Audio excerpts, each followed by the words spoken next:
కర్కాటకం వారికి కనుక చూసుకున్నట్లయితే ప్రధానంగా కర్కాటకం వారికి ఇక్కడ మీ యొక్క రాశి నుంచి లేదా మీ లగ్నం నుంచి భాగ్యభావంలో శని వక్రించి ఉంటున్నాడు. 27 జూలై నుంచి 27 జూలై నుంచి డిసెంబర్ 10వ తేదీ వరకు, ఎందుకంటే ఆగస్టు 2 నుంచి శుక్రుడు మారుతున్నాడు. అయితే ఈ కర్కాటక రాశి వారికి ఈ శని వక్రించినప్పుడు మనం శని శుక్ర బుధ గ్రహాల యొక్క స్థితులను కూడా గమనించి అక్కడ జాగ్రత్తలు తీసుకోవాలి. ఏమిటది? అదేవిధంగా మీ యొక్క జన్మజాతకంలో కనుక ఏదైనా గ్రహం కనుక వక్రగతిలో ఉంటే ఎటువంటి ఫలితాలు ఉంటాయి అనేటువంటి అంశాలు చెప్తుంది నేనైనప్పటికీ చెప్పిస్తుంది సాక్షాత్ లలిత అమ్మవారిగా భావిస్తూ ఆ లలితాంబిక అమ్మవారి యొక్క అనుగ్రహం మీకు పరిపూర్ణంగా కలగాలని మనస్ఫూర్తి కోరుకుంటూ ఇక్కడ గమనించినట్లయితే ఈ యొక్క గ్రహాలు అంటే కర్కాటకం వారికి భాగ్యంలో ఉండే గ్రహం వక్రించినప్పుడు సర్వసాధారణంగా కొంత రీసెర్చెస్ రిలేటెడ్ సంబంధించిన వాటికి కొన్ని అన్వేషణ జరుగుతుంటుంది మీ లైఫ్లో. మీ జీవితం గురించి అనుకోండి, లేకపోతే మీ యొక్క చేసేటువంటి పనిలో ఏదైనా ఒక రీసెర్చ్ చేసేటువంటి విషయాలు అనుకోండి, అలాంటి కొన్ని రహస్యాలు బయటపడతాయి. కాకపోతే ఇక్కడ కాస్త మీకు ఉద్యోగం విషయంలో జాగ్రత్తగా ఉండాలి. ఉద్యోగం మార్పు, ఉద్యోగ పోవడం అనేటువంటి చూపిస్తుంది. అయితే మీరు ఆగస్టు 2వ తేదీ వరకు ఎట్టి పరిస్థితుల్లో ఎవరికి ధనం ఇవ్వకండి. శుక్రకేతువులు 2లో ఉన్నారు. ఒకవేళ మీకు ఏదైనా ధనం వచ్చినా ఇస్తున్నా ఒక్కసారి మీరు లక్ష్మీ గణపతిని మనసులో అనుకుని తలుచుకుంటూ ధన సంబంధించిన ట్రాన్సాక్షన్స్ కానీ ధన సంబంధించిన వ్యవహారాలు కానీ కొనసాగించండి. అదేవిధంగా ఆగస్టు 2 నుంచి ఆగస్టు ఎండింగ్ వరకు శుక్రుడు నీచంలో ఉంటున్నాడు 3వ భావంలో. కాబట్టి ఇక్కడ మీరు ఇది ఏదైనా ప్రాపర్టీస్ కొనడానికి మంచిది. ఆ టైం అంటే ఆగస్టు 2 నుంచి ఎండింగ్ వరకు అమ్మడానికి మంచిది, కొనడానికి కంటే కూడా. ఎందుకంటే ఇక్కడ కొనడానికి అన్నాను, అమ్మడానికి మాత్రమే మంచిది, కొనడానికి కాదు. కాబట్టి 3లో శుక్రుడు ఉన్నాడు కాబట్టి 4వ భావం అనేటువంటిది ప్రాపర్టీ. కాబట్టి ఈ ప్రాపర్టీ కారకుడు ఎప్పుడైతే 3లో ఉంటాడో వ్యయభావంలో ఉంటున్నాడో అమ్మడానికి మంచిది, ఏదైనా ప్రాపర్టీ కొనడానికి కాదు, గుర్తుపెట్టుకోండి. మరి ఎప్పటి నుంచి కొనడానికి మంచిది అంటే ఆగస్ట్ ఎండింగ్ తర్వాత నుంచి కొనడానికి మంచిది. మీకు శుక్రుడు కూడా అప్పుడు ఏమవుతాడంటే 4th హౌస్లోకి వెళ్తాడు. కర్కాటకం వారికి ఓన్ హౌస్లో ఉంటాడు, అది మంచి ఫలితాలు ఇస్తుంది. అదేవిధంగా ఎప్పుడైనా సరే ఈ శని భాగ్యంలో ఉండి వక్రిస్తున్నందుకు అష్టమ శని ప్రభావం కూడా కొంత పడుతూ ఉంటుంది. దానివల్ల ఏంటంటే కొంత నిందలు పడడము, అనవసరంగా మిస్కమ్యూనికేషన్స్ వల్ల కలిగే నిందలు. ఎందుకంటే 3వ స్థానంలో శని శుక్రుడు నీచబడి ఉన్నాడు కదా. కాబట్టి ఏంటి, స్త్రీలతో కమ్యూనికేట్ చేసేటప్పుడు చాలా చాలా జాగ్రత్తగా ఉండండి. ఇక మీరు నిత్యము చేయవలసిన దేవతారాధన సుబ్రహ్మణ్యేశ్వర స్వామి ఆరాధన చేయండి. నవగ్రహాల్లో శుక్ర కేతు మరియు అదేవిధంగా శని రాహు గ్రహాల దగ్గర దీపారాధన చేయండి. అన్ని విధాలు బాగుంటుంది. మనకి వక్రగతి అనేటువంటిది ఏమిటి అని చెప్పి చూసుకున్నట్లయితే ఒక గ్రహం వక్రించినప్పుడు మీరు జన్మనెత్తారు అంటే ఇది పాస్ట్ లైఫ్ కర్మ బ్యాలెన్స్ ఉన్నటువంటి దాన్ని క్లియర్ చేసుకోవడానికి మనిషి జన్మనెత్తాడు అనేటువంటిది అర్థం. భృగునందనాడి అనేటువంటి గ్రంథాల్లో ఉన్నటువంటి అంశాలు ఇప్పుడు నేను చెప్పబోయేది. భృగునాడి అంటారు దీన్ని, భృగునందనాడి అంటారు, భృగునాడి అంటారు. అయితే దీనికి ఆర్జీ రావు గారని మనకి తమిళనాడులో బాగా ఫేమస్. అతను లేరు, శివైక్యం చెందారు. అతను దాన్ని ప్రాచుర్యంలోకి తీసుకొచ్చారు. దానికి లగ్నంతో సంబంధం లేకుండా గ్రహాలు మన ఛానల్స్లో కూడా కొన్ని చార్ట్స్ మీద అనాలిసిస్ చేశానండి మీకు. అయితే ఈ గ్రహాల యొక్క కదలికల్ని బట్టి గ్రహం ఏ స్థితిలో ఉంది, ఏ అవస్థలో ఉందనే దాన్ని బట్టి చెప్తూ ఉంటాం. అయితే ఒక గ్రహం వక్రించినప్పుడు మీరు జన్మించారు, ఉదాహరణకి శని తీసుకుందాం. మీ లగ్నం నుంచి ఎన్నో అధిపతి అనేటువంటిది పర్సనల్ చార్ట్లో చూసుకోవాలి. ఎన్నో అధిపతి చెందింది. మేషం అయితే 10, 11 అధిపతి ఉంటాడు.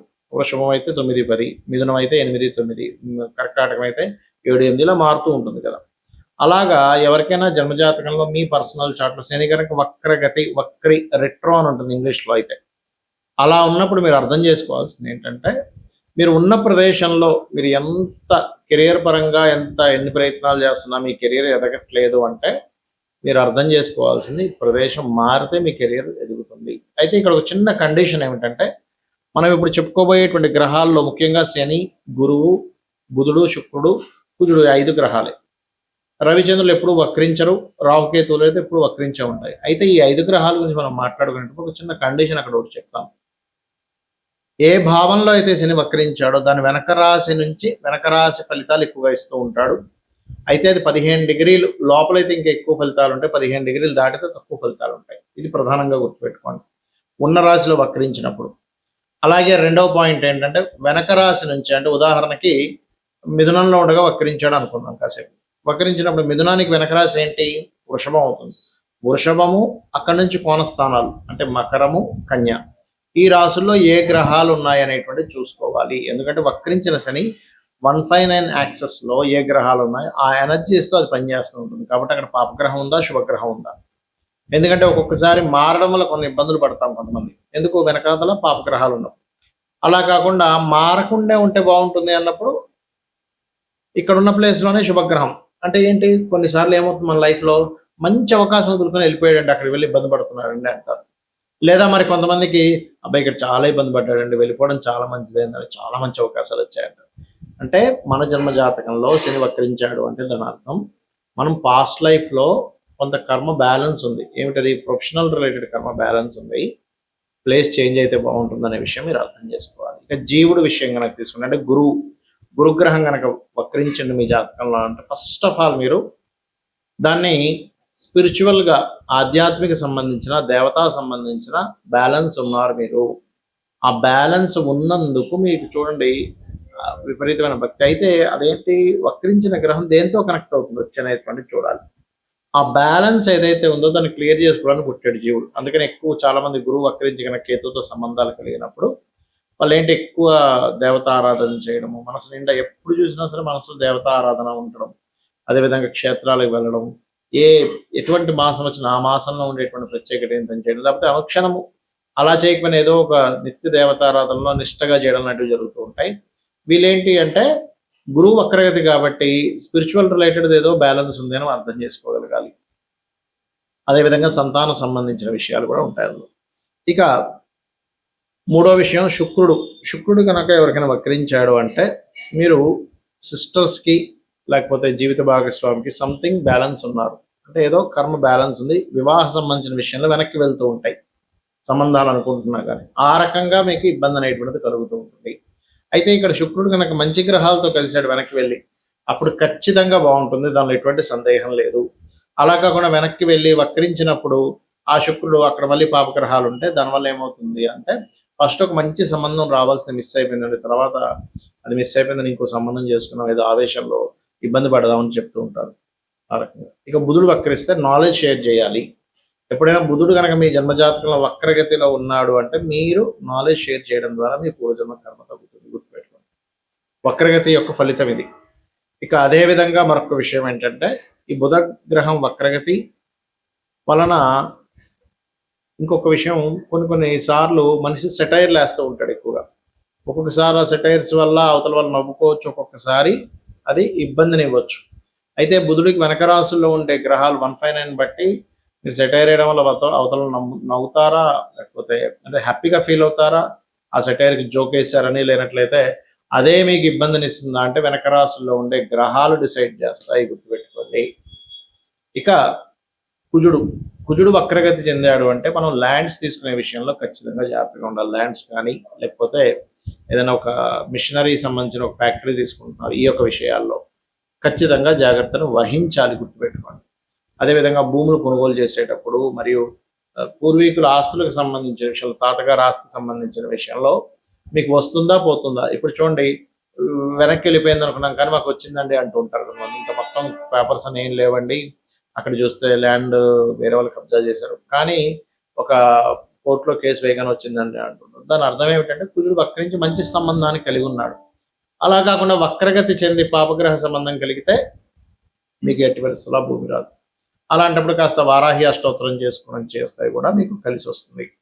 అంటే దీన్ని బట్టి మనం అర్థం చేసుకోవాల్సింది ఏంటంటే ఒక వ్యక్తి వక్రించి ఉంది, ఒక గ్రహం ఒక జాతకంలో ఉంది అంటే అది పాస్ట్ లైఫ్ కర్మ క్లియర్ చేసుకోవాలని పుడుతున్నాడు. ఇక్కడ మరి ఏ గ్రహం వక్రించలేదు, అప్పుడు ఏదైనా ప్రభావం ఉంటుందా? వక్రించిన నక్షత్రంలో ఏదైనా గ్రహం ఉంటే అది కొంత ప్రభావం ఉంటుంది. అదేవిధంగా ఇందాక నేను మీకు చెప్పాను రవిచంద్రులు, ఇక్కడ ఏమవుతుందంటే రవి కానీ చంద్రుడు కానీ వక్రించిన నక్షత్రం మీద ఉన్నప్పుడు వాళ్ళ నుంచి పొందాల్సిన పూర్తి స్థాయి ప్రేమ కావచ్చు, సపోర్ట్ కావచ్చు పొందలేకపోతుంటారు. లేదా వాళ్ళతో కొంచెం ఎడబాటుగా మీరు ఉండడం, లేకపోతే వాళ్ళ మీద ఎడబాటు ఉండడం కూడా జరుగుతూ ఉంటుంది. చంద్రుడు మనస్కారకుడు, మాతృకారకుడు, రవి ఆత్మకారకుడు, తండ్రి కారకుడు కాబట్టి ఈ రకంగా జరుగుతూ ఉంటుంది. అయితే ఇందులో ఆత్మకారకుడు రవి గనక వక్రించిన నక్షత్రం మీద ఉన్నప్పుడు ఒక్కొక్కసారి వెళ్ళి కొన్ని సిద్ధులు కూడా వస్తూ ఉంటాయి చెప్పాలంటే. కాకపోతే ఏంటంటే ఈ వక్రగతి ఒక 30-40 ఏళ్ల తర్వాత అది స్ట్రైట్ అవ్వడం కూడా జరుగుతుంది అంటారు శాస్త్రంలో. అంటే ఏమిటంటే అది ఇచ్చేటువంటి రిజల్ట్స్ కొంచెం స్ట్రైట్ ఉండే ఫలితాలు కూడా వస్తాయి అనేటువంటిది భృగునంద నాడిలో ఉంది. అయితే ఏది ఏమైనప్పటికీ కూడా గుర్తుపెట్టుకోండి, మీ జన్మజాతకంలో కేవలం ఈ ఏలినాటి శననో లేకపోతే ఈ సర్పదోషాలు ఇవి కాకుండా మీ పర్సనల్ చార్ట్లు ఎలా ఉందనేటువంటి చూసుకోండి. నిత్యము లలితా అమ్మవారి యొక్క ఆరాధన చేయండి. మీకు ఏ మహాదశ నడుస్తున్నా, ఏ అంతర్దశ నడుస్తున్నా ఆ గ్రహ సంబంధించిన దానం ఇవ్వడం, లేకపోతే ఆ గ్రహం దగ్గర దీపారాధన చేయండి. అన్ని విధాలా మీకు బాగుంటుంది. శ్రీమాత్రే నమః.